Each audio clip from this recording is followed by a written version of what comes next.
Hi guys, welcome to my vlog. So ngayon ay nagluto na naman ako ng gulay dahil alam nyo naman ito ay masustansya sa ating katawan. Siyempre, nandyan yung ampalaya, nandyan yung okra, nandyan yung kalabasa at nilagyan ko ng talong na isang piraso.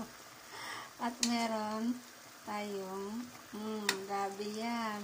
So ayan, naglagay na rin ako ng dilis. Siyempre, dinamihan ko ng bawang.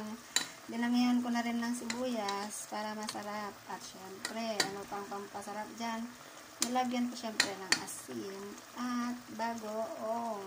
O ano pa, hinihintay mo. Gusto mong kumain?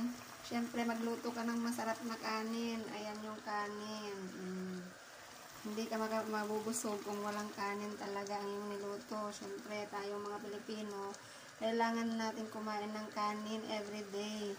Yung iba, 3 times a day. Pero ako, tanghali na lang ako kumakain ng napakarami.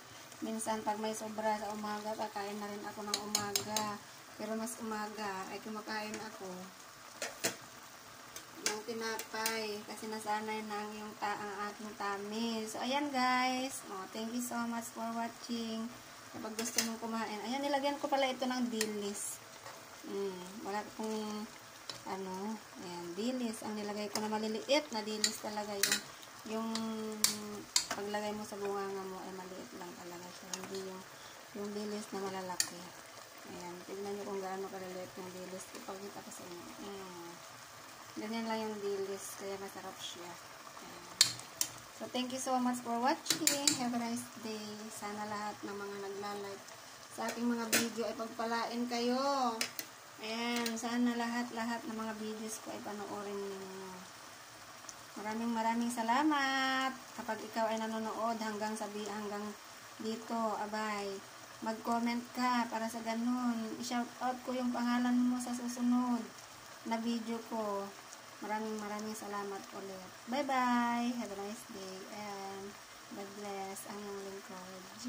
Bungan. Follow niyo pala ang aking YouTube channel, G Mix Vlog. At syempre, ang aking TikTok account ay G Bungan. Bye-bye.